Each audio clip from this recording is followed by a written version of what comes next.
Yohana igice ca kane guhera ku murongo wa 10 simbire ku murongo wa 13 no wa 14 no wa 15 simbire ku murongo wa 17 simbire ku murongo wa 18 siko ndamufasha Fiston kumwibutsa imirongo meje kuvuga. Jean chapitre 4 verset 10 na verset 13 kugeza kuri 14. Yesu aramwishura ati, iyo uba waruzi ingabire y'Imana nawe uba umusavye nawe akaguha amazi y'ubugingo. Yesu aramwishura ati, unywa kuri ayo mazi wese azosubira kugira inyota, ariko unywa amazi nzomuha ntazoba akigira inyota namba gushisa ibihe byose, ariko amazi nzomuha azohinduka muri we imbizi y'amazi yiburuka azana ubugingo budashira. 15. Uwo mugore aramubwira ati, mugenzi mpase ayo mazi, sinze ngire inyota kandi sinze ngaruke kuvoma ino hose. 17. Uwo mugore aramwishura ati, nta mugabo mfise. Yesu aramubwira ati, uvuze ko kugize ngo nta mugabo ufise. 18. Kuko wari ufise abagabo 5, ariko uwo ufise ubu si umugabo wawe, ivyo ubivuze ukuri. Amen. Haleluya. Inkuru dusanzwe tuyizi, iki kiganiro cabaye hagati ya Yesu n'uyu mugore kuri aya mazi, kuri ririba Yesu yaragiyemo mu masaha yo kumuhingamo canke masaha y'isaha 7 gutyo onya, igihe Yesu yasanga uyu muvyeyi ari aha hantu bagira ikiganiro kidasanzwe kandi kirimo icigwa. Ariko aho Yesu yagerageje kuvugana n'uyu mugore aza kumusaba amazi, ariko Yesu arongowe mu buzima bwiwe kuza kumufasha. Uburyo Yesu yaje gufasha uyu mugore, yaje kumufashiriza mu bintu uyu mugore ubwiwe yari asanzwe akeneye, ariko Yesu agerageza gukoresha akarorero k'ikintu ashobora kuba yumva, kuko Yesu yigisha akoresha uturorero, agakoresha ururimi abantu bumva.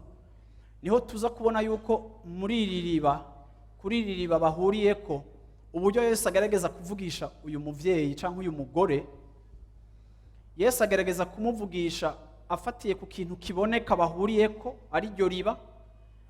Ariko Yesu yarenganye ayo mazi, bose bari banyotewe, ariko Yesu abonye ubukene bw'uyu mugore, abonye icabuze, abonye igikenewe mu buzima bwiwe, abonye ubukene canke ugusinzikara kwari mu buzima bw'uyu mugore. Uyu mugore biraboneka ko atarafise ubuzima bwiza. Uyu mugore biraboneka yuko n'aya masaha yiwe yo kuvomera ko atana abandi bantu benshi baba bahari, ari amasaha y'umuntu yari afise ubuzima butaryoshe kandi budafise intahe, kuko ubuzima yari abayeho bwamutuma amera nk'umuntu yinyegeza abantu. Ariko Yesu araje amusanze aho onya ahantu yinyegeje, amusanze kuri besoin, uravyumva, amusanze aze gukemura ikibazo. Yesu agerageza gukoresha iki gicapo c'amazi kugira ngo amwigishe. Yesu mu kumusaba amazi aramubwira ngo, mugore iyaba waruzi ingabire y'uwo ariko aragusaba uyu munsi ngo umuhe kwa amazi yawe, nawe ahubwo wari kumusaba kuguha amazi ngo unywe, kandi nari kuguha amazi y'ubugingo. Yesu ashimwe cyane. Nari kuguha amazi y'ubugingo. Iki ni igicapo gikomeye cyane Yesu yavuganye ko n'uyu mugore. Ni nk'uko Yesu yaje mu buzima bwiwe aravuga ati, wa mugore, iminsi yose wamuza kwiriba, iminsi yose uraza ngaha kwiriba kuvoma, kandi n'ejo uzogaruka kuvoma, ariko aya mazi umuntu wese ayanywako nta na rimwe iyo tunywa amazi atumara inyota burundu.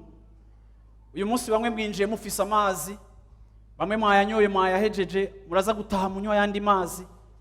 Yesu afatira ku karorero kazwi tubona twese dutahura kugira mwigishe yuko aya mazi naturel umuntu wese ayanywako nta na rimwe guko wanyoye akanye neza canke ashushe neza akumara inyota definitivement, ariko arakumara inyota muri uyo mwanya yanyoyeko, ariko kandi ukongera kandi ukagira iyindi nyota.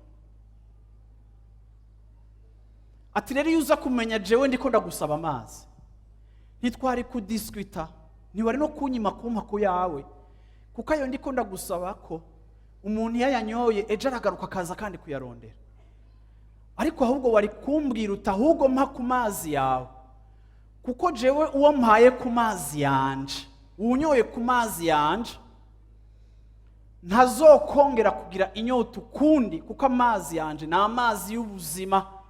Iyo umuntu anyoye kuri jewe akanywa ko rimwe, c'est une fois pour toutes, ndamumara inyota, ntazogaruka ejo mu gatondo, ntazogaruka hirya y'ejo, ntazotonda kw'iriba, ariko ncika iriba riba consommé une fois pour toutes, rikamara inyota burundu ubuzima bw'umuntu. Bwana asifiwe sana.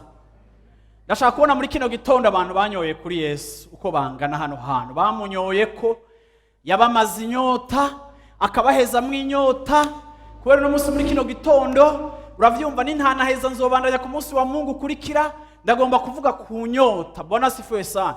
Inyota canke ndagomba kuvuga ku cifuzo, ivyifuzo bwira mwijana ati ivyifuzo.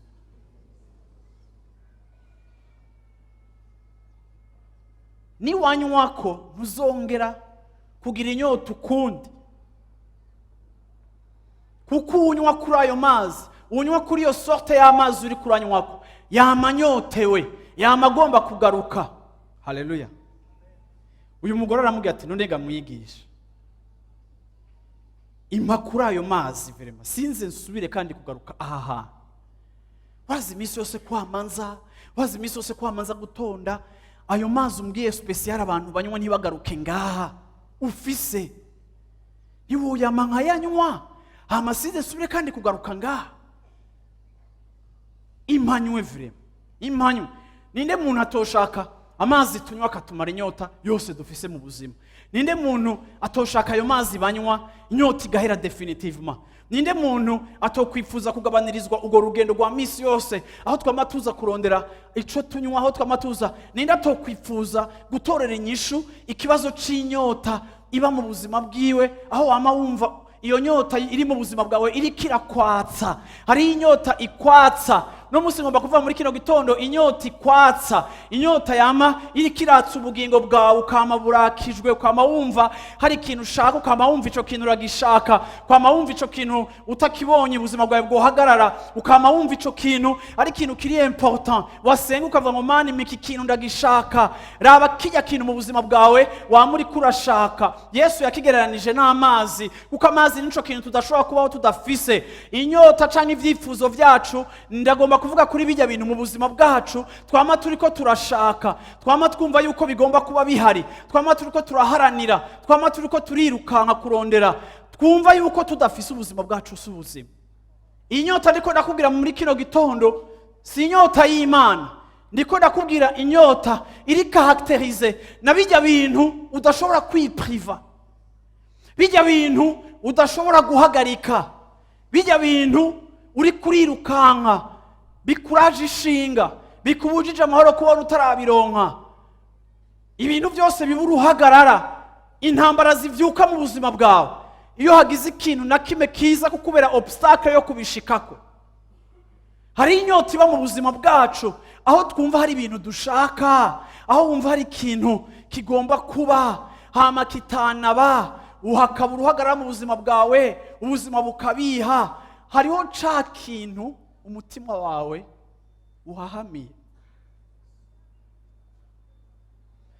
Igihe abigishwa babwira Yesu, abafarisayo n'abandi babwira Yesu ngo abigishwa bawe bafungura badakaravye, kandi byaragezwe ko abantu bagomba gufungura bakaravye, biri mu byagezwe vya Mose.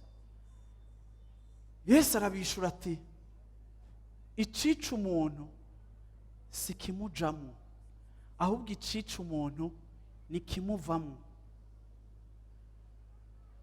Ikiriko kirica ubuzima bwawe ntikiriko kiva hanze, ikiriko uno munsi kirica ubuzima bwawe kiriko kiva muri wewe. Ngana kubwira muri kino gitondo ngo tumeze nka bombe, turashobora kwituritsa twebwe twenyine. Ibitudetruiza ntibiri hanze, ibitudetruiza biri indani muri twebwe. Yesu yahuye n'uyu mugore yari kare experimenta destruction. Yahuye n'uyu mugore yari karasanzara, ubuzima bwiwe buri mwibice, buri morcele, ubuzima bwiwe bujanjaguritse, ubuzima bwiwe bwononekaye, busambu. Ndagerageza kwimagine uyu mugore bikomere yari afise, ndagerageza kwimagine uyu mugore ukuntu yari amerewe, ndagerageza kwimagine uyu mugore ingene yari abaye mu bandi. Uko tuba tumerewe kose akaza kuvugana na twebwe adusanze aho dusanzwe tuja kuvoma. Yasanze uyu mugore kuri source yiwe, yamusanze ku isoko yiwe. Yesu atangura kumubwira ati iryo soko wamuza kuvomamwo raba rimaze imyaka nigigeze rikumara inyota. En d'autres termes, isoko uza kuvomako, isoko uhora uja kuvomako mu buzima bwawe itigeze ikumara inyota definitivement, iyo soko ntiri fiable, iyo soko ntibereye, iryo soko nukwiye kubandanya kurijako. Ikitakumara inyota kiragusambura, ikitakumara inyota kirakudetruiza, ikitakumara inyota kigapfupfahaza, kikubwira ngo vyakoretse, ariko ejo mu gatondo uzoba kandi usubiye kugaruka ukaba dependant, ukaba umuntu adashobora kubaho ari afise ubuzima controla. À la fin de la journée, isoko uja kuvomako ritakumaza inyota rirangiza rigukontrola. Hari amasoko umaze imyaka we experimenta mu buzima bwawe, maze igihe uvomako, uravyumva hari inyota ikubamwo, hari ibintu ushaka ko biba, hari ibintu ushaka ko bikoreka, hari ibintu ushaka gutambukiramo, hari ibintu wumva ko bigusatisfeza, hari ibintu wumva ko bikumara inyota, hari ibintu waspirako, hari ibintu wifuza kubona, hari amadésir.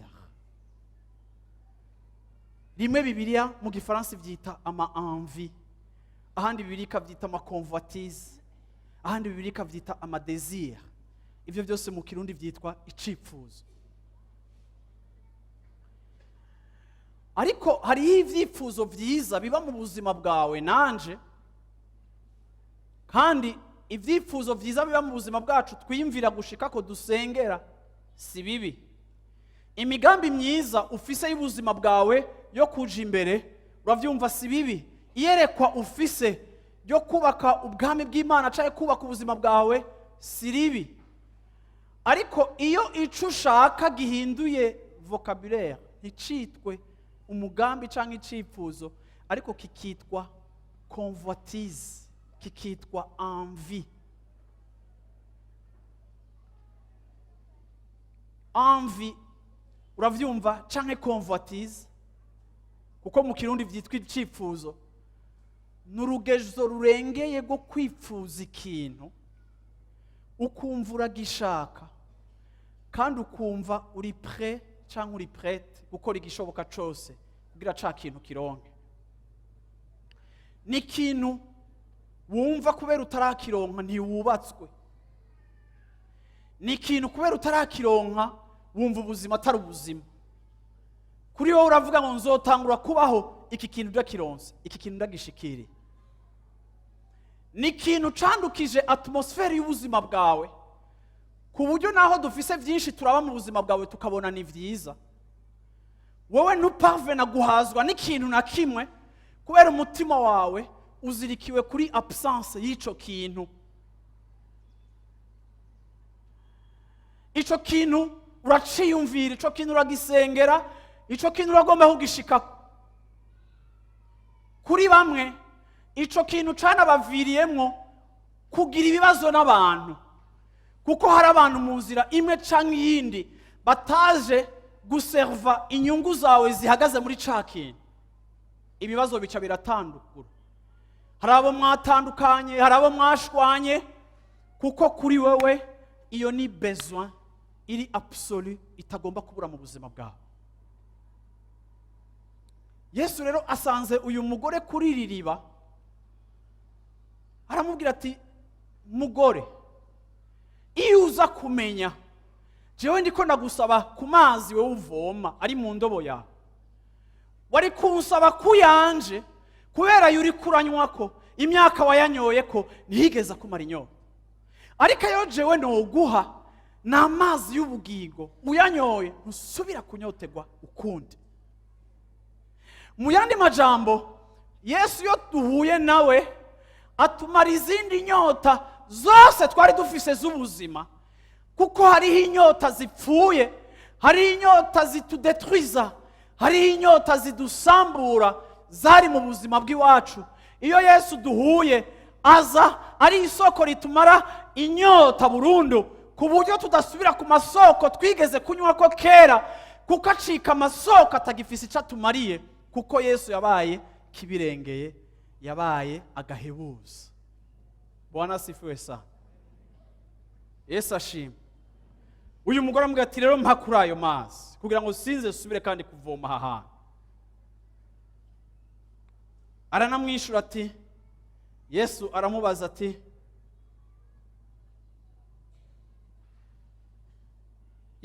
ati, umugabo wawe ari? Umugore ati, nta mugabo mfise. Yesu aramubwira ati, wabitoye kumbwira ko ata mugabo ufise, siko? Wagize neza kumbwira ko ata mugabo ufise, kubera waronse abagabo 5, hama n'uwa 6 ufise si uwawe. Rero ico wanyishuye nico. Uyu mugore yari afise ikibazo. Kenshi mu buzima turashobora kuraba umuntu nk'uyu tukamwita umusambanyi, tukamwita hafi nka maraya. Kenshi turashobora kuraba umuntu ikibazo afise tukakibonera mu nyifato yiwe. Ariko kandi uyu mugore biraboneka ko yari umugore muri we afise ivyifuzo. Yari afise ivyifuzo umugabo wiwe wa mbere yari afise atigeze amumara mwinyota. Yari afise ivyifuzo umugabo yaronse atigeze amumara mwinyota. Sinzi ko ari ivyifuzo bijanye no kurondera guhabwa agaciro canke affection. Sinzi yuko ari ivyifuzo biri sexuel, vy'impuza bitsina. Sinzi ibi vyifuzo uyu mugore yari afise, ariko vyabonetse ko umugabo yari afise ubwa mbere atashoboye kubimumaramwo inyota. Ariko biranyigisha ikintu kimwe, uyu mugore avana n'uwa mbere afatana n'uwa kabiri. Biraboneka kandi ko n'uwa kabiri atigeze amumara inyota y'ivyifuzo yari afise. Uyu mugore birashoboka yuko yabona abagabo nk'inyishu yiwe, kuko kenshi iyo dufise ivyifuzo bibira muri twebwe, lecture yacu ibiri fausse, uburyo bwacu na appréciation yacu ibiri déranger, ibiri perturber. Iyo umuntu afise ivyifuzo bibi muri we atabohotseko, abo umuntu ari perturber ku buryo niyo ariko aratora inyishu zitarizo. Ndaje kubwira munsi muri kino gitondo ngo birashoboka kuri kuraronderera inyishu yawe ahantu hatariho. Birashoboka yuko réponse wibaza kuri besoin ufise, birashoboka yuko iyo réponse uri kuribaza atariyo.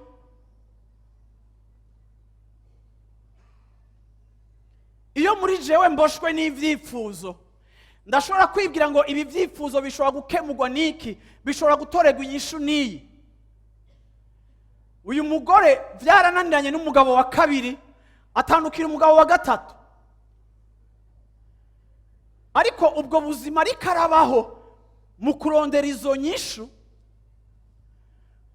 mu rundi ruhande ariko aratakaza témoignage, ariko aravugwa n'abantu, ariko arakomeretswa n'abantu, ariko aragira etikete mbi, ariko arakugwa mu bantu bariko baramucira umukenke. Uravyumva, atanguye kudevelopa amakomplexe mu buzima bwiwe. Wewe ariko arondera inyishu, ariko chaque fois yibaza ko atoye inyishu, chaque fois ahejeje kandi guplonja muri profondeur y'ikibazo yari asanzwe arimo. Ni kenshi mu buzima bwacu twihenda tukarondera inyishu zitarizo bivanye n'ivyononekaye mu mitima yacu, ariko kandi uko turondera inyishu zitarizo niko inyishu imwe dufata tukibaza ngo ni inyishu, tukaryoherwa ngo ndaronse uwa gatatu, bigashuha tukaparesa hamwe, ukumva utumenga ibi bintu bigiye guhinduka, hariho difference, ndaronse uwa gatatu. Ariko ngira ndakubwire ngo hariho ibibazo bidashobora gukemurwa n'ibintu biri naturel, hariho ibibazo biri spirituel, hariho ibibazo vy'umushaha nibitoregwa inyishu mu bibazo. Uravyumva biri mu bwenge bw'abantu, ibibazo vy'umushaha. Yesu n'umuganga, reka nakubwire, Yesu n'umuganga, Yesu n'igitangaza. Iyo ashitse vyakwerekwere mu buzima bw'umuntu, acecekesha inyota, acecekesha ibihimba vyacu vyakijwe na gehinomu, biri connecte na gehinomu. Yesu yashitse mu buzima bwacu atumara inyota zose, inakuwa kimya. Bwana asifiwe sana. Mbwira mwencha muti kimya kwe. Vraiment. Bwana asifiwe sana.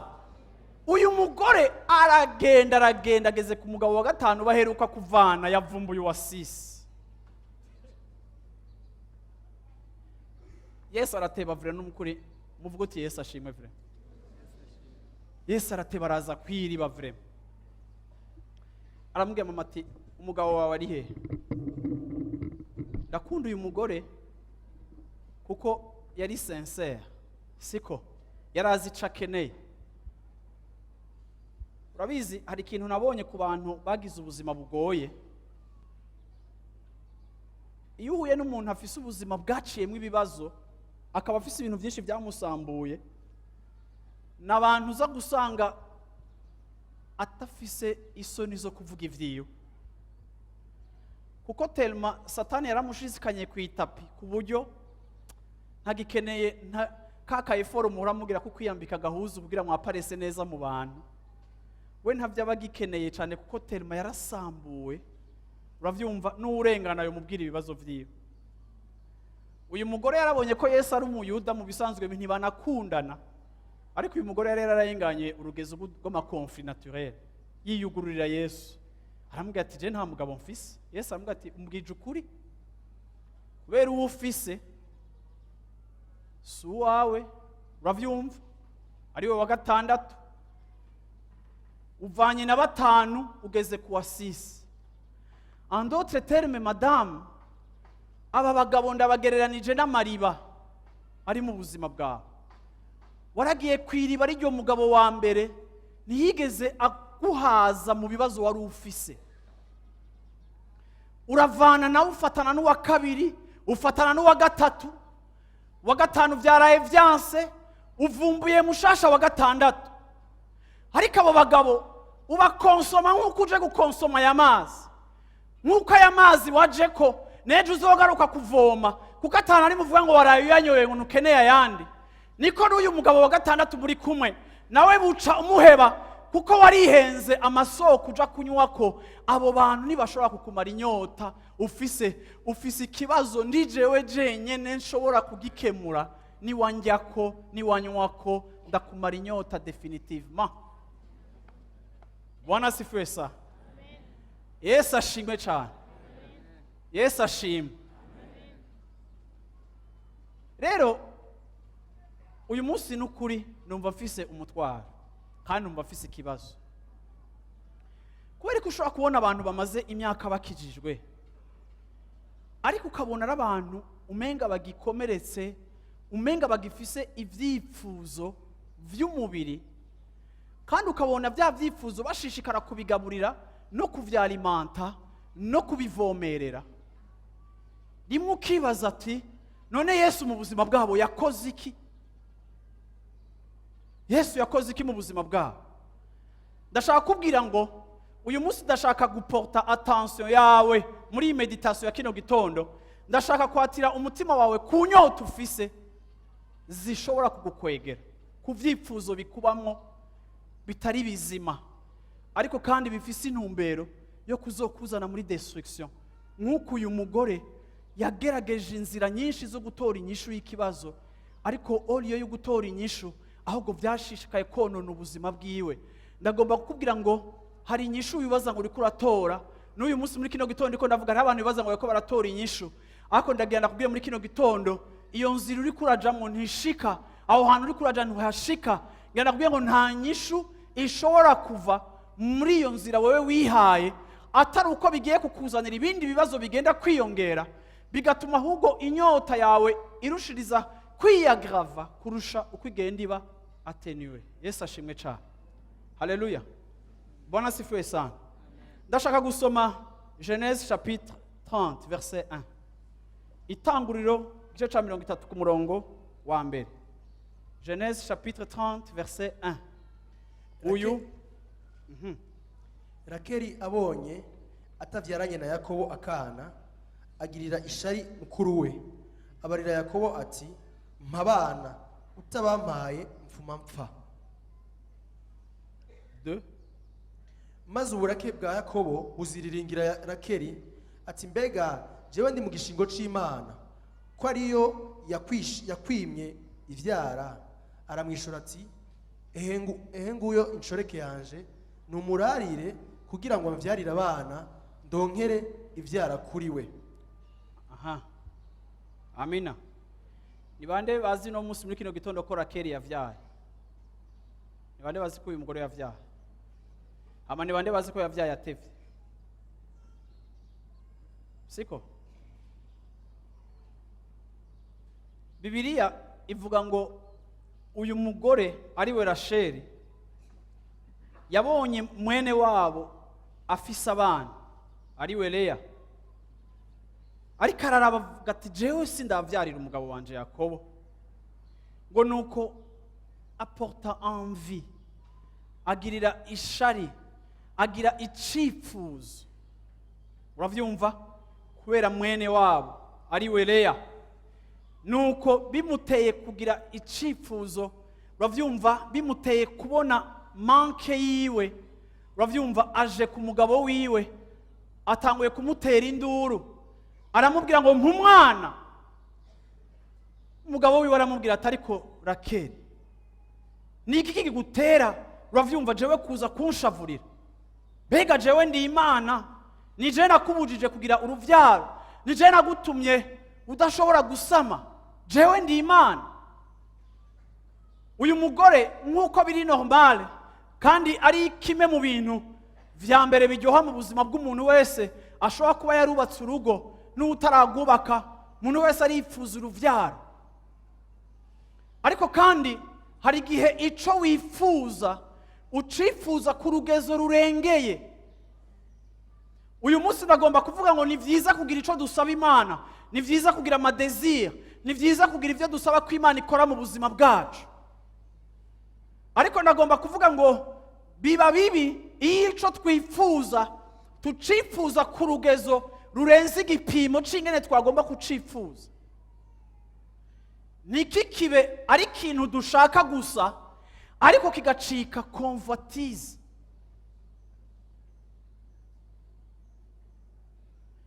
Uyu mugore yari afise icifuzo c'Imana kugeza naho umenga yaratakaje umutwe. Uzomenya yuko ikintu ugishaka mu buryo bubi, igihe kukibura bigutera gutakaza umutwe no gutangura kugira inyifato mbi irengeye iyo wari ukwiye kugira, ukagira n'inyifato ikuvana mu kwizera. Imana niyo soko y'umugisha wose. Niki gituma wewe Rakeli uja gutera intambara umugabo wawe ngo nta ruvyaro uraronka? Niki kigutera uravyumva uraba mwene wanyu hakuryohererwa success yiwe, ahubwo bikagutera kumugirira ishari umubonye ari karonsa? eske nturi kurabona yuko quelque part ico kintu ukeneye nimba kigushikanya ahantu utangura kubona bagifise bikagutera kugira ishari, ntiwumva yuko ukucifuza kwawe kwarengeye igipimo, atakiri gushaka gusanzwe ariko yacitse convoitise, kandi aho besoin yawe icitse hafi nk'ikigirwamana cawe. Nta kintu na kimwe ngomba gushaka gushikako ngo kimbere nk'Imana. Mu kubura kwanje Imana ni Imana. Yesu ashimwe cyane. Mu kuba ntarashika kuvyo ntarashikako, ariko ndi umuntu w'Imana agifise ivyo abuze, ariko yizera Imana. Bene uko kwifuza gutera ibibazo. Bene uko kwifuza guperturba imibereho. Bibiliya itubwiye ngo aze kuri Yakobo ngo kutamura uvyara. Gerageza mwiyumvire ambiance iri muri iyi nzu. Gerageze mwiyumvire atmosfere yaba muri iyi nzu. Gerageze mwiyumvire Rasheli ukuntu yaravyimbye isura kubona atararonka umwana. Gerageze mwiyumvire Rakeli abonye abandi bagore bafise inda ingene yacamererwa. Gerageze mwiyumvire Rakeli iyindi mbihari yatera umugabo wiwe batatwandikiye muri Bibiliya. En d'autres termes, aba bantu nahari uruvyaro rwa Abrahamu bafise amasezerano. Iyi absence y'uruvyaro rwa Rakeli iratuma bibagira, iratuma badashira amaso ku bukuru bw'Imana, ariko bashira amaso kuri besoin yabo. Igihe nk'umuntu wizera wakuye amaso yawe ku Mana yawe nkuru, icubuze kigatangura kukuzanira ingene wifata n'ingene umererwa. Bene uko kubura kuba kwacitse urugezo rw'icifuzo kibi. Reka nababwire, peu importe icubuze ntikigomba kuba icifuzo kibi kiza kugutuma ugira inyifato idasa n'ukwizera wahawe mu Mana yawe. Bwana asifiwe sana. Ndashaka kubona muri kino gitondo abantu bafise ico babuze. Mubona hari n'umwasigaye adafise ico abuze. Yesu ashimwe. Ariko twese dutandukanira ku rugezo rwo kurindira ico tubuze.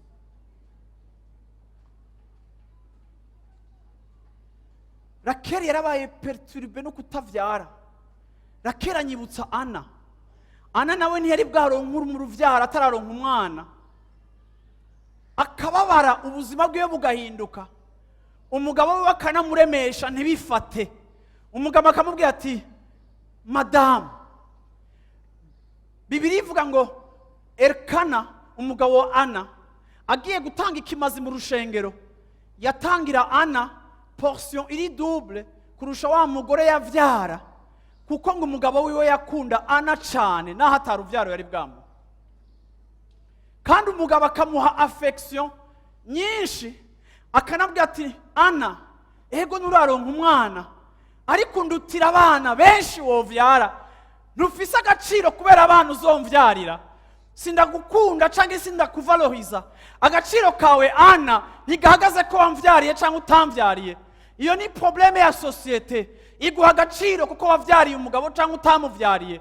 Ariko jewe Ana ndagukunda urukundo, uravyumva, rurutugwa abana benshi. Ni wewe nkunda, ni wewe ma préféré. Ariko malgré guhabwa affection, Ana ntiyashobora kwakira iyo affection kuko yari muri besoin y'umwana iri excessive.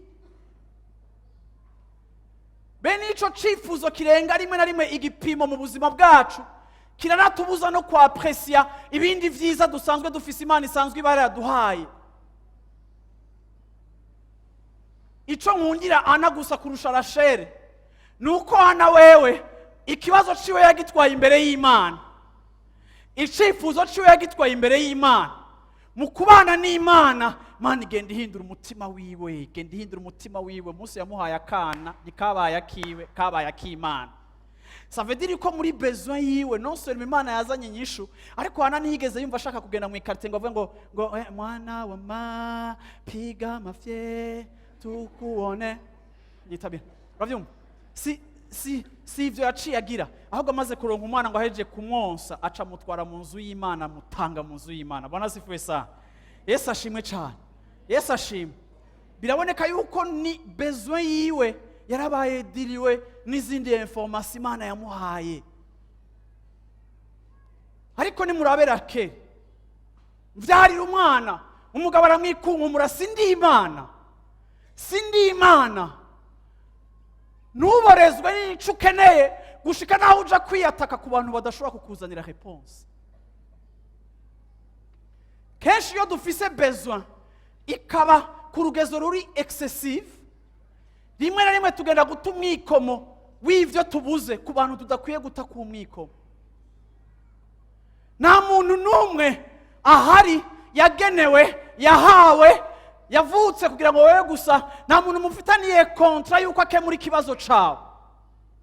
Imana niyo nyishu yawe, Imana niyo kwizera kwawe, Imana niyo uhanga kw'amaso. Reka kuryagagura umugabo wawe cyangwa umugore wawe kubera hari ikintu kibuze mu mazi wanyu.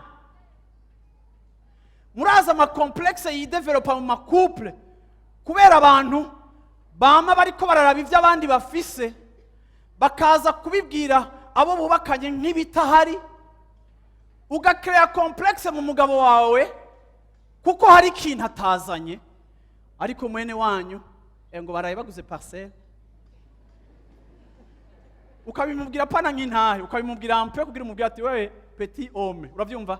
Urazi ko ntuze, wazi ko Claude yarayaguriye madame parcelle ya kabiri. Amplis yamugari ku meza nawe aca yitara ngo uravyumva by'ikigabo nyene vy'indani byakumeze. Ugacuza ngo usize nzu ubona turavuye muri iyi nzu vraiment. Ashibinzu. Usize ubona turayivuyemo. Ugira mu nchanti siwe. Gabanya intambara mu izina rya Yesu Kristo. Cessez le feu mu izina rya Yesu Kristo. Yakobo arabwira Rakeli ngo ni jewe Mana. Eske jewe ndi Imana? Ni jewe natubye inda yawe idasama? Ariko muraba ukuntu Rasheli yaraborejwe no kwifuza umwana, waca muzanira incoreke, akira incoreke yanje.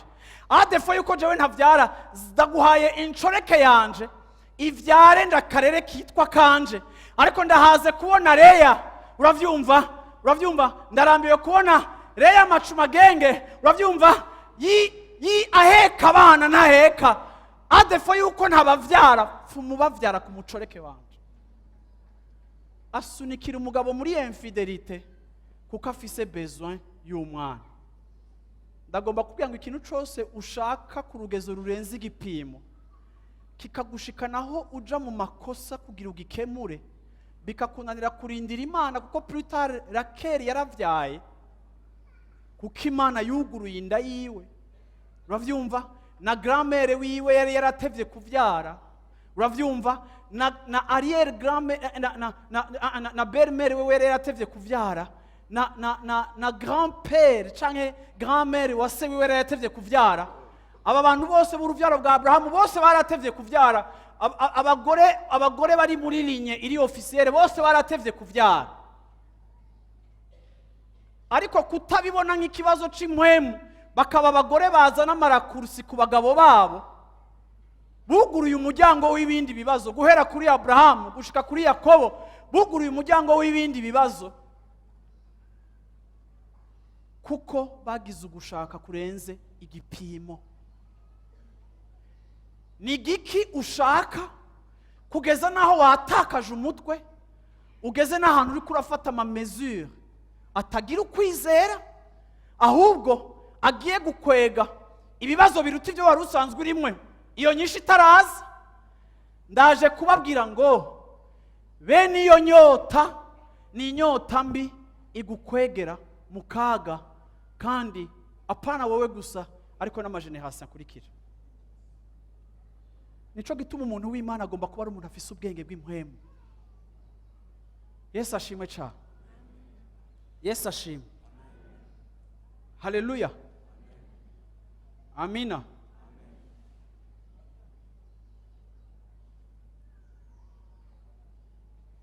Usomye Itanguriro 37 ku murongo wa 11 haravuga kuri bene wabo na Yosefu. Bibiri ivuga ngo bamubwiriye Hein? 37 verset 11. 37 verset 11. bene se bamugirira ishari ariko se azigama ayo majambo mu mutima wiwe. Bene se bamugirira ishari. Bene se mu gifaransa bakoresha terme nziza baporta envie kuri faveur n'ivy'Imana yamubwiye kuri we. Uravyumva? Kenshi iyo kwifuza kwawe kwabaye ukurenga kuvamwo jalousie. Nta kintu ca mbere kibi nabonye mu buzima bw'abantu kibaho nka jalousie. Igihe utaryohererwa inkuru nziza yashikiye abandi, igihe ubabazwa n'intambuka abandi bashitse ko wowe utarashika. Jalousie nasanze ari sentiment ishobora kuba mu muntu kandi rimwe na rimwe ugasanga iranagoye gukontrola. Kandi nasanze burya jalousie ni kimwe mu bintu bigaragaza muri twebwe akamere kukuba dushaka kwibona nk'Imana. Iyo ugiriye ishari umuntu kubera ico Imana imuvuze ko, nk'aba bene wabo na Yosefu, ntibasuporta faveur iri ku buzima bwiwe, ntibihanganira. Uravyumva? Ivyo vyose Imana iriko iravuga ku buzima bwiwe ngo bibatera kumugirira ishari. Iri shari ryabaviriyemwo iki? Iri shari ryabaviriyemwo kugira gute? Kurondera ukuntu bamwica, kurondera ukuntu bamugirira nabi. Ariko mu bisanzwe ikibazo si Yosefu, ikibazo ni Imana imugirira neza. En d'autres termes, iyo utari kuraryohererwa iterambere n'ivyiza Imana iriko irakora mu buzima bw'abandi, ubu uriko ushaka kuvuga ngo Imana, ubu uriko ushaka kubwira Imana ngo Mana tu t'es trompé d'adresse. Wari ukwiye gutumbereza uyo mugisha kuri jewe canke kubanje, ariko ni wari ukwiye kutumbereza hajya. En d'autres termes, ishari ni ingeso, uravyumva, niyo yakwegeye Luciferi, umumarayika mwiza wa mbere mu vyaremwe Imana yaremye vyiza yishimira, ariko aporta, uravyumva, envie ku cubahiro c'Imana. Mu yandi majambo, ishari ni ikintu kigaragaza muri wewe envie yo kuba Imana kugira ngo udetermine uwuhezagirwa n'uwudahezagirwa. Iki kireo kiragusambura kuko umuntu abantu baramuvuga neza, abantu bakamwaprecia canke bakamushingira intahe, we bikakuderanja kubera kumbura urazi faiblesse yiwe canke mwarakuranye gacuja ko nawe ukongera ko ngo ariko ngo naho ngo agira bijya gacubaha information y'ibindi batazi. Urabona iyo umuntu afise jalousie agwana intambara mu mutima wiwe zigoye araruha. Uravyumva? Nenda babaza abadandaje Yosefu byarabujije ko Imana ibandanya kumukuza, byarabujije ko Imana ibandanya kumukuza, ariko Imana yashishikaye kumukuza. Ariko bene wabo biba bibashize ahantu habi mu vyagirizi no mu kibi gikomeye. Ariko bibivuga ngo ils ont porté en bantu b'Imana, ngenda kubwire ngo iki ni kintu ugomba kurojeta mu buzima bwawe. Yesu ashimwe cyane. Ugomba kwiga kunezeranwa n'abanezerewe. Kenshi iyi verse turakunda kuyifatanya ngo tubabarane n'abababaye, tunezerane n'abanezerewe. Ariko kenshi kubabarana n'abababaye hari igihe bitagora, kuko abababaye inkuru yabo urayumvika kubabaza, ukumva nawe ko bibabaje, yabuje umuvyeyi, yabuze umwana, birababaje. Ariko kumva umuntu Imana yateje imbere, wewe wasaraye umaze imyaka 3 atacirakora, ukumva haheza amezi angaha akagaruka agashinga intahe ngaha imbere ngo kajya nakone ngo uvuye mu muze muragakontrola ngo iminsi yose ngo intahe yaje mu mahombi nta kintu intahe, none abandi ntaca Imana bakorera ahaguma intahe. Murabe neza gende ujya muntu muza, yo uragowe. Yesu ashimwe cyane, uragowe cyane kuko apresi imwe azogarukana iyindi.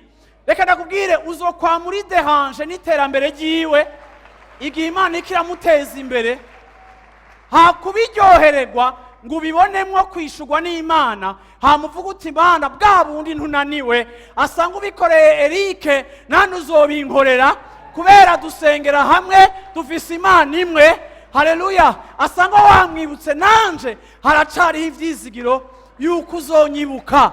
Hama yaserebra ugaserebra, uravyumva? Hama wasanga ahantu bavuga ngo yarahezagiwe, nawe ukongera ko ati ahubwo hari n'ivyo mutazi, yarahezagiwe kweli.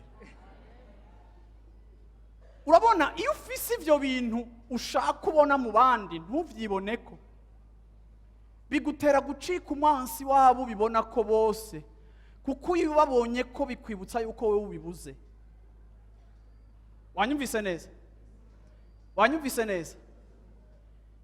Iyo ubonye umugisha w'Imana ku buzima bw'umuntu usanzwe wewe ubuze, uzogira tendance yo kutaryohererwa uwo muntu kuko akwibutsa icyo Imana yamuhaye wowe utararonswa. Wamubona yirenganira ahetse nka Leya, ukagaruka kuri Yakobo ukamuniga ngo zima mwana, oya, umviriza, ni Imana itanga uruvyaro. Iyahaye Leya nawe wizoguha. Yesu ashimwe cyane, Yesu ashimwe cyane. Ugomba kugera ku rugezo rwo kwizera no kwitega Imana ku buryo umugisha w'uwundi ukubera inkuru nziza no kuri wewe, yuko isaha yawe iri kiragera, yuko umunsi wawe uri kuragera, yuko kwishurwa kwawe kuko kuragera. Abantu b'Imana bavuge ngo amen. Abantu b'Imana bavuge ngo amen. Abantu b'Imana bavuge ngo amen. Tugomba kuba abantu biga guserebra ama victoire y'abandi. Tugomba kuba abantu biga guserebra ivyiza vy'abandi. Naho ivyo bashitse ko tukibishaka natwe, ariko kandi nisindabishaka gushika naho nacitse igipfu ku buryo nsitazwa n'ababishitseko. Yesu ashimwe bantu go bapenda. Yesu ashimwe. Yesu ashimwe.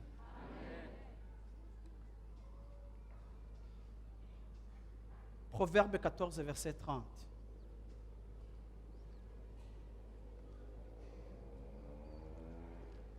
Bihangane uraza kumva aho nza guhereza. 14:30 Proverbe. Umutima utekereje nibwo bugingo bw'umubiri, ariko ishari ni nk'ikimungu cyo mu magufa. Stop. Un cœur calme est la vie du corps, mais l'envie est la carie des os. Ibande bazi carie dentaire. Yamagufa ntayo tuzi cyane. Yesu ashimwe. Mwumvise carie y'amagufa yari? Igihe ubona abandi ukabamvia, ukagwara umugisha wabo, ukagwara aho ubuzima bwabo bugeze, ukababona ukumva ukambara iminota 5 usigara wiyumvira ati sha Imana yaramuhaye wewe, abandi yarabibutse. Envie ngo ni kari.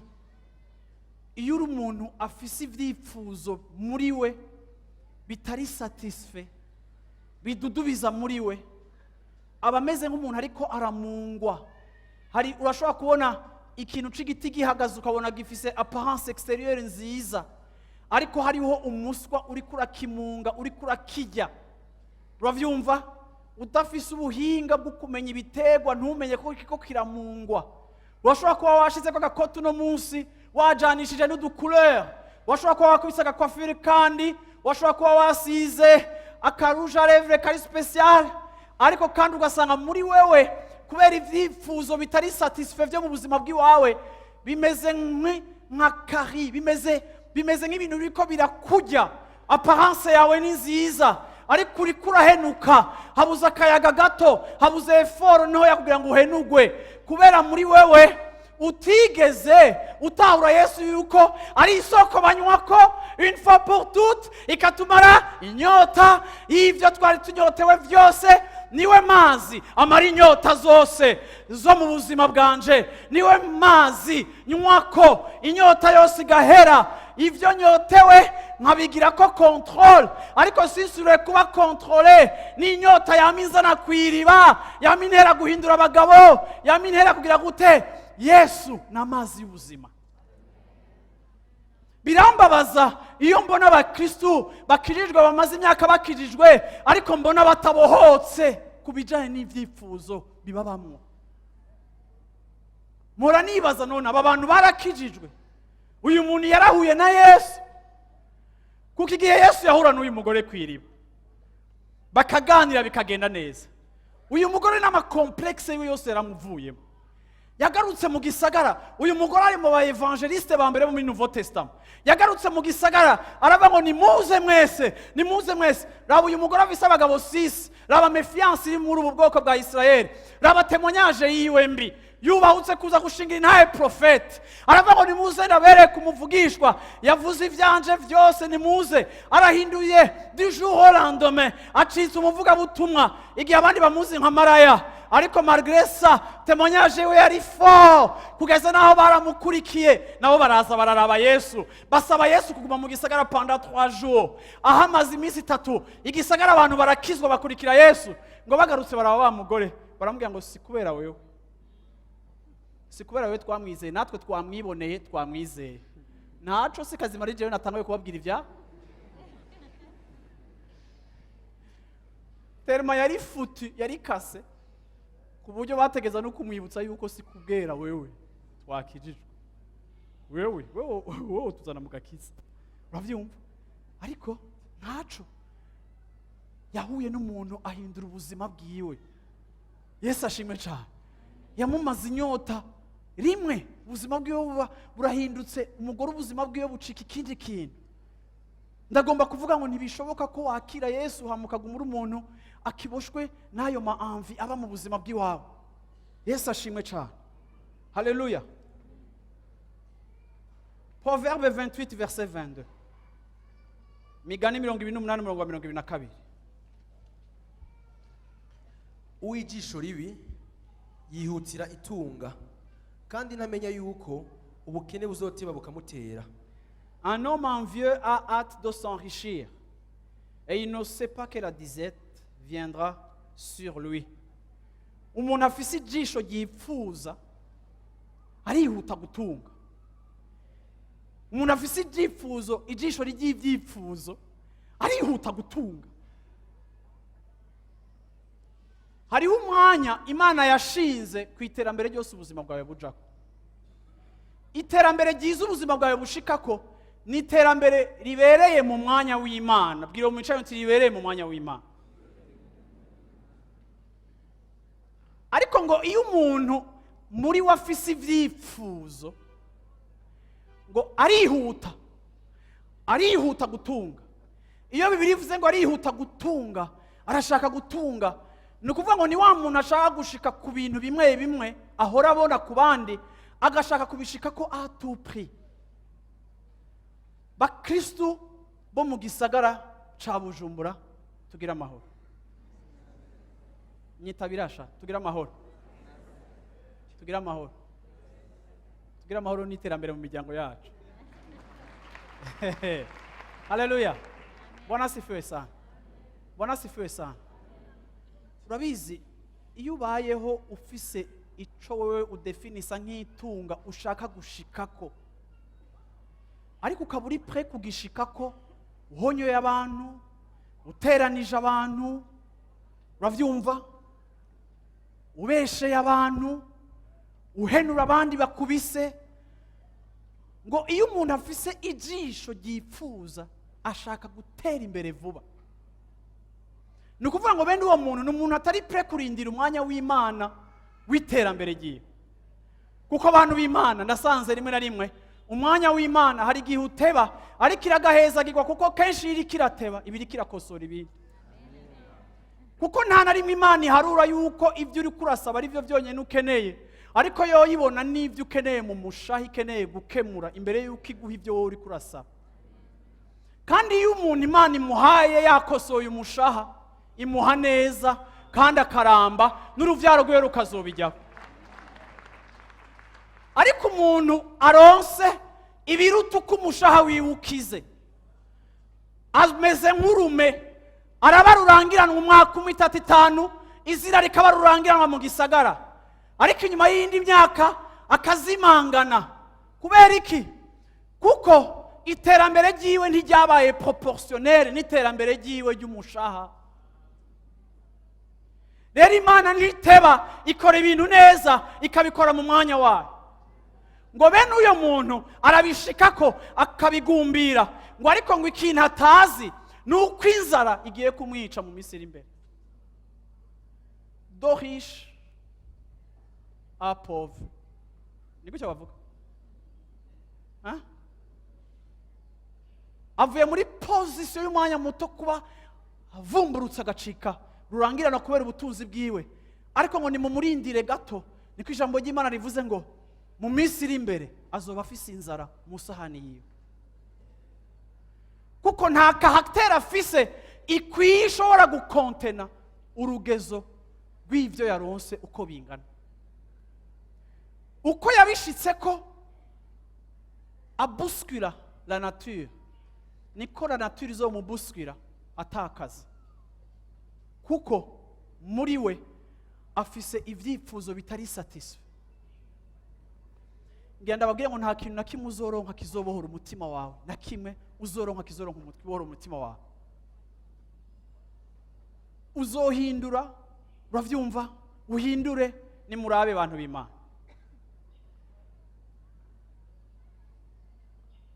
Hari igihe usanga inyota yawe mu buzima bwawe ari inyota igusunikira ukumva urashaka kwemerwa n'abantu. Iyo ni inyota iba mu muntu. Ariko hari igihe iba mu buzima bwawe irenze igipimo, ugashaka kwemerwa n'abantu. Ugasanga umuntu abayeho akora icyo ashoboka cyose kugira ngo abantu bamwemere, akora icyo ashoboka cyose kugira ngo akore ikintu cyotuma abantu bamwemera. Ariko uzorabe iryo riba ntirimara inyota, kuko bahejeje kukwemera uza gusanga abakwemera batarenga muri Bujumbura. Hamugire gutyo usanga Igitega ntibakuzi. Ariko genda kubwiye kuko iyo nyoti kurimwo idashobora kuba satisfaire n'ikindi kintu na kimwe kiretse Imana igukijije. Uzorondera ko wemerwa muri East Africa. Uzoba ukonsakra ubuzima bwawe mu kurondera ko wemerwa. Kandi bene uyo muntu ahejeje kwemerwa n'abandi 100, abantu 2 batamwemeye baramusarisha umutwe agatakaza ubwoko akabi kindi kintu, kubera abantu 2 batamwemeye, abantu 100 bamwemeye. Ugasanga yagwaye mugiye kumusuhuza, wamwumviriza akakubwira abantu 2 batamwemera, ukamwibutsa 100 bamwemera, abo ntababona kubera ca cifuzo kimubamwo ni nk'uburozi, ni kari, n'umuswa. Nta muntu nk'uyu ashobora kuba satisfaire mu mutima wiwe, aguma yumva ashaka plus.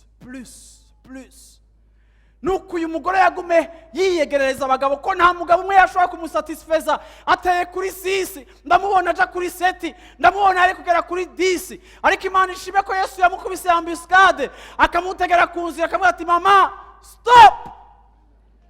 Uzobandanya ukonsakra ubuzima bwawe kuri solution y'iyo probleme, ariko nayo uzopfuronse kuko uranywa ejo ukanyotegwa, uranywa ejo ukanyotegwa, ugashika hajya ejo ukanyotegwa, hakurikira uzokwa muri buri course. Ariko niwanywa ko jewe amazi yanje afise consistance, amazi yanje afise la vie, amazi yanje afise ubugingo, uyanyoye ko c'est fini, course yawe irahagarara.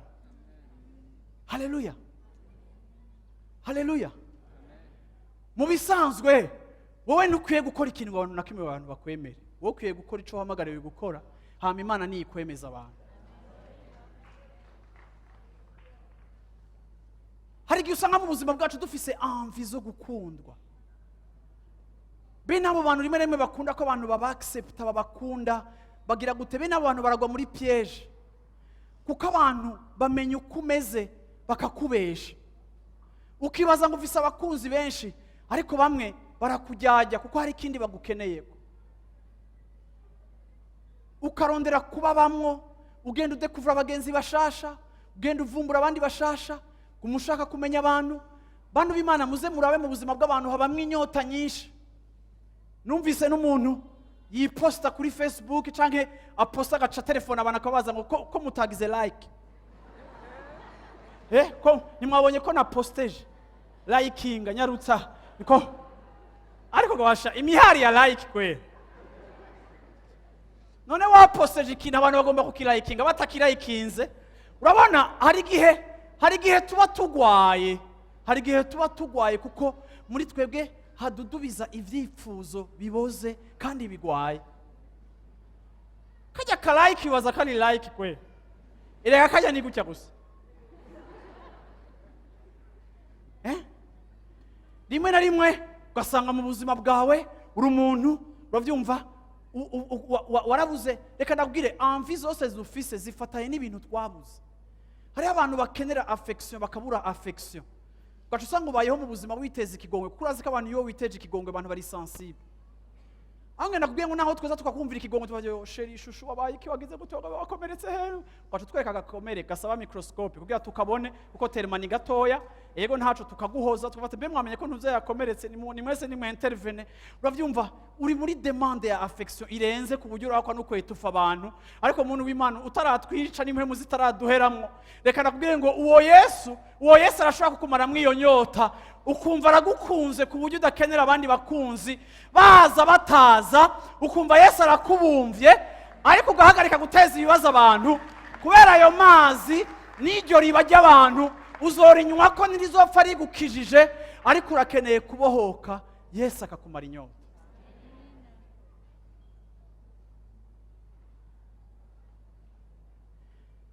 Hariho abantu ubona ukabona kagwaye mpwemu yarakakubira kagwaye ukamubwira uti ntuzusubire no kwiposta. Hari n'abantu bakwiye guhagarika kwiposta no kurungika ibintu byabo, kuko bamwe biranagaragaza ubugwayi bafise, kandi iyo umuntu agwaye ntamenya n'ivyo aposta, ntamenya n'aho ariko aravugira, ameze nka Rasheli aho umugabo wundi mudada, kuko iyo ugwaye nturi correct no mu vyimviro vyawe. Nico gituma biri important yuko tureka mpwemu yera akatubohora, akadushoboza kugira maîtrise kuma envie, ku vyifuzo bitubamwo. Yesu yaravuze ngo umuntu yicwa n'ikimurimwo, nivyo vyirirwa biduturitsa, nivyo vyirirwa bigukubita utera amafopa, nivyo vyirirwa biguteranya n'abantu, nivyo vyirirwa bikuvana mu bantu, nivyo vyirirwa biguteza ibibazo, nivyo biriko birakubuza gutera imbere. Abantu bamwe n'ivyifuzo vyabo barabispiritualije, bakoresha ukwizera kugira ngo ukwizera gusatisfaire ivyifuzo vyabo.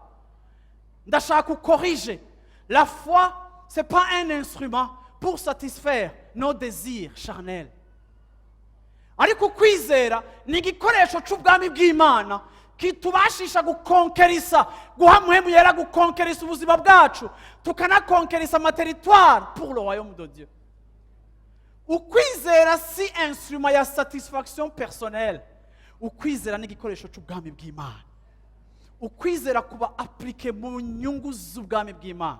Yesu ashimwe cyane, Yesu ashimwe. Haleluya. Ndagomba kurangiza somo uyu murongo kuko sinshobora kubiheza. Tito 3:3. Tito 3:3. Aha. Kuko natwe nyene kera natwe twari ibipfu, turi intabarigwa, tuzimizwa, tujakariye ukwifuza no kwinezereza by'uburyo bwinshi, twama tugira urwanko n'igono, turabo kwankwa natwe twankana. 4. ariko ineza y'Imana umukiza wacu, ariko ineza y'Imana umukiza wacu n'urukundo ikunda abantu bimaze kuboneka iradukiza itadukirishije ibikorwa byo kugororoka twakoze, ariko nk'uko imbabazi zayo ziri idukirisha ukozwa kuzana ukuvyagwa ubwa kabiri, ikadukirisha uguhindurwa bashana mpwemu yera, uwo yaducuncuburiye bwa Yesu Kristo ucuhezaho umukiza wacu. Yesu ashimwe cyane. Haleluya. Natwebwe niko twari tumeze, niko Paulo abivuga ariko abikompoza au passé. Natwebwe niko twari tumeze, nous étions des insensés, égarés, livrés à nos désirs, vivant dans l'envie. Paulo abivuga nk'ibintu bitakiriho, tumaze guhura n'uwo Kristo akaducuncubiriza ku bushobozi bwiwe bwa mpwemu yera agakora igikorwa cyo kuduhingura. Uko twari tumeze siko abantu bakitumenya, ngo twari abo kwankwa, twari abo kurakigwa, twari twononywe n'ivyo bintu byahora bitubamwo. None ni kubera ko ivyo bintu wowe bikukurimo kandi warakijijwe. Ntibishoboka ko wanyoye kuri iri soko ngo ubuzima bwawe bushishikare bumeze kwa kundi. Ntibishoboka. Haleluya. Bwana asifiwe sana. Yesu ashimwe. Philippiens 4 verset 12. Ndasimvye imirongo myinshi nari kuvuga. Philippiens 4 verset 12. nzi gucishwa bugufi, Nzi gucishwa bugufi. nzi no kugira umurengera, Nzi no kugira umurengera. muri cose no muri vyose Muri cose no muri vyose. natiwe ibanga Natiwe ibanga ryo mu vyo guhaga ryo mu vyo guhaga no mu vyo gusonza, no mu vyo gusonza, ryo mu vyo kugira umurengera vyo kugira umurengera no mu vyo gukena. no mu vyo gukena. Bwana asifiwe sana. Yesu ashimwe. Paulo avuze ngo natiwe ibanga, ibanga rya abondance. Mwavyumvise? Yatiwe ibanga irihe?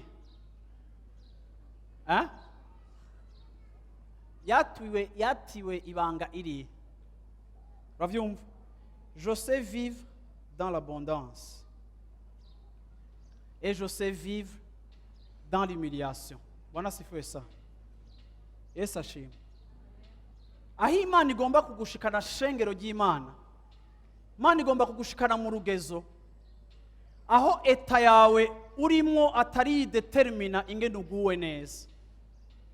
Imana iragomba kudukuza no kutublenda ku rugezo n'igihe twoba turi mu ruko kubaho umenga turacishijwe bugufi, umenga hariho ibitagenze neza mu buzima bwawe, dushobora kumenya kubaho turi content, turi satisfait kuko dufise Yesu. Aravuze ati rero, je sais vivre dans l'humiliation, je sais vivre dans l'abondance. Imana igomba kugushikana ahantu umenya kubaho mu kugira gute, mu gakengegwe, ariko kandi ukamenya no kubaho mu musesekara. Imana iragomba yuko kimwe canke ikindi atari byo bigira uburyohe bwawe, ariko ushishikara kugumana uburyohe bw'icyo Imana iriko irakora muri wewe, kuko nico kikugize, niyo mazi afise ubugingo. Yesu ni nkuko areka arabwira wa mugore ati, wa mugore wonywako, woba hatabagabo ufise, woba hatana umugabo ufise, uri wenyene, kuko muri no nyaka uravyumva washobora kumva ko umuntu akwemeza yuko adashobora kuba wenyene, yopfuma abaho mu caha. Reka ndakubwiraga muntu w'Imana, wobaho wenyene nimba uri kumwe na Yesu. Sinsuporta iyo umuntu ariko araza kumbwira ngo ko adafise umuntu unashobora kuba hajana n'Imana, ngo ntibishoboka pastor, ntibishoboka, ndapfa. Reka ndakubwira urapfa kubera witeguye nyene gupfa.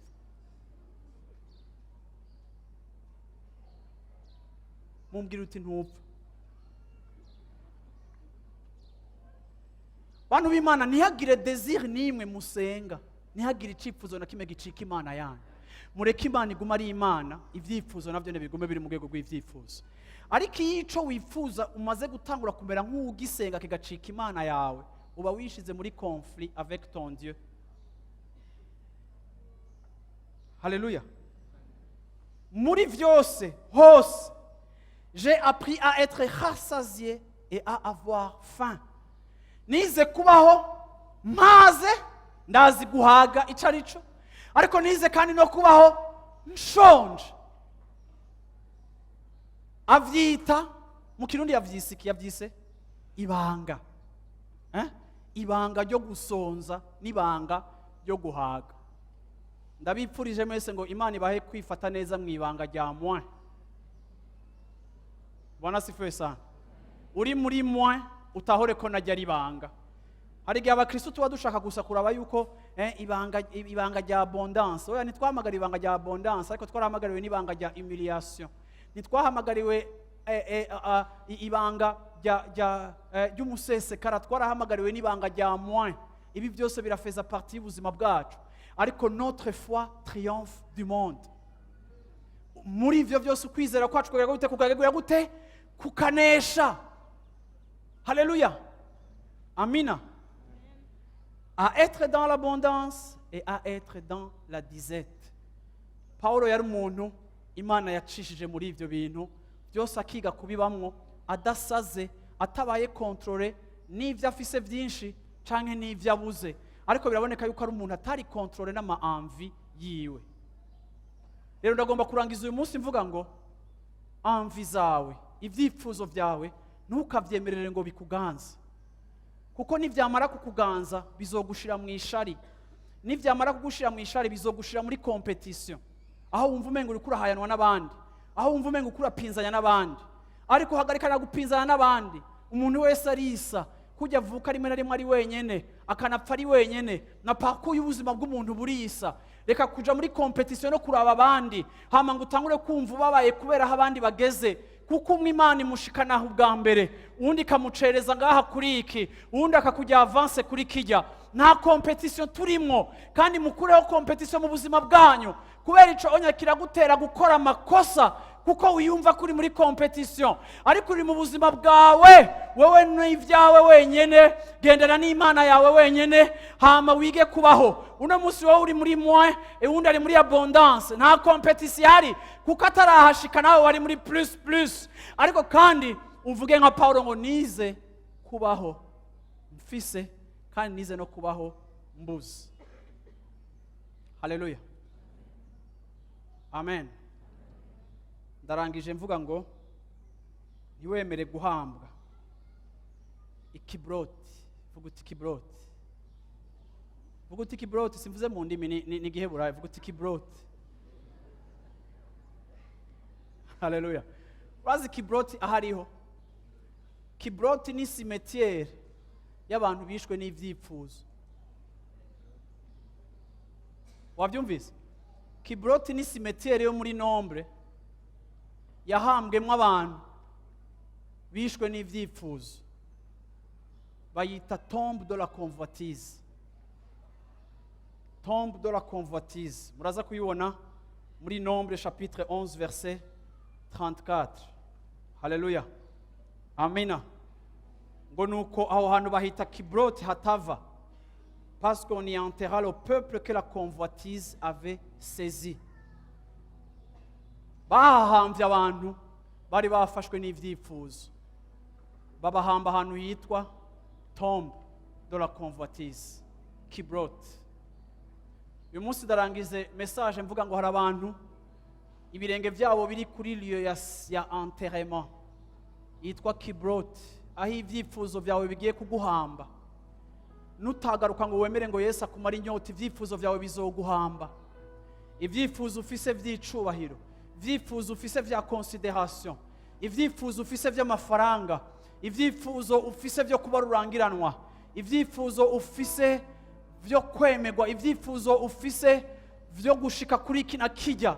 Nganakubwiye ngo ivyifuzo birashobora kuba vyinshi mu buzima bwawe, bigahindura ingene ubayeho, bik'influence action yawe yose.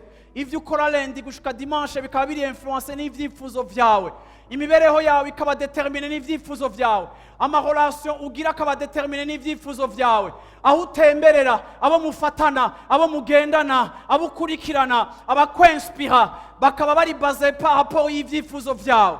Buhoro buhoro bijya vyifuzo bikaza bikakuhonja nka kari, bikamera nk'umuswa, bikinjira mu magufa yawe, ukabora utambuka, ugapfa utambuka, ubuzima bwawe bukanka kuryoha, urugo rwawe rugapfa, abana bawe bakabura umuvyeyi, bakakubura kuko uri absent, uri insatisfait, wamufise imihari, wamufise umubabaro, uravyumva ukabaho ubuzima bwawe, seriba yawe ikakwica, ikakuzanira frustration, kuko iyo amadesir ari excessive hama ntabe satisfait, bituma umuntu aba muri frustration, ukabaho wicurikire wumva ubuzima bubishe. Ariko wabiraba neza, ivyifuzo vyawe byamaze kumera nk'umuswa, byarashitse mu magufa yawe, byaramaze gukontamina, bimeze nka cancer, biriko birica umubiri wawe wose, biriko birakudevora. Ariko warabonye Yesu kuri rya soko, aracakubwira ngo amazi yanje no guha yo kubuza kugaruka kunywa ngaha, nywako ndakumara inyota une fois pour toutes. Ivyo byose uri kurakora, ivyo byose uri kurakora kugira ngo usatisfaise ico kintu, bigwa mu kinogo. Tu auras toujours à revenir à la source à cause de l'insatisfaction. Je sais bien, tu es au 6e mari, tu en auras un 7e. Si tu ne bois de mon nom, tu ne pourras jamais, au grand jamais, être satisfait. Je suis la seule personne qui peut assoiffer ton cœur, ton âme. Ndanse kuguhebera no kukwemerera yuko hari ibindi bintu ukeneye biruta Yesu. Besoin zose dufise tuzijanye ku rugezo rwa Yesu zicika ntoya. Ariko nutashaka kumubona ngo umubonemo satisfaction yawe, ngana kugira ngo ivyifuzo vyawe biragutwaye ku mahonero. Tuzoguhamba Kibrot, tuzogusanga Kibrot, uzohambwa Kibrot, ku musaraba wawe tuzovuga ngo Kibrot, tombe de la convoitise. Harageze yuko wihoseza isuka ukavuga uti naramenye Imana, none Imana bavuga imara inyota, mbega Imana bavuga ihindura ubuzima bw'abantu, mbega vyarayinaniye kumara inyota y'isi imbamwo. A chaque fois unywa kuri ayo mazi inyota nihera, ahubwo virus iripropaja.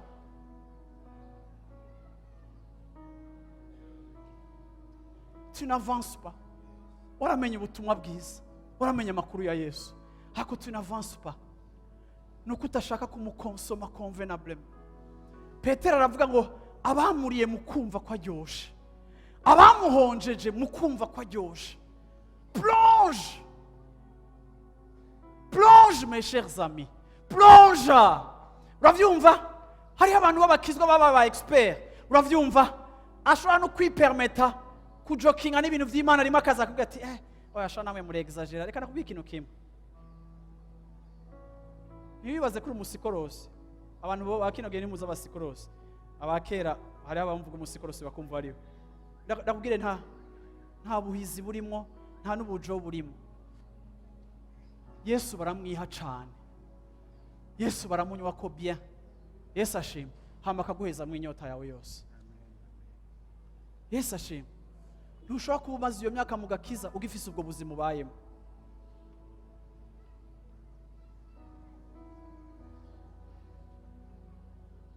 Sinshaka kukubesha, Yesu natacika lo sujet ya satisfaction yawe, nta kintu na kimwe uri kuranywa ko kizokumara inyota, nta na kimwe. Ahubwo ivyo vyifuzo bizokoza mort, bizokwica, bizoguhitana, bigutera gukora amadega menshi, bidetwiza ubuzima bwawe. No munsi ndavuze ngo stop, ariko muze tumunyweko kandi tumugiyeko. Imana ibahezagire. Urashobora guhaguruka tugasenga Imana.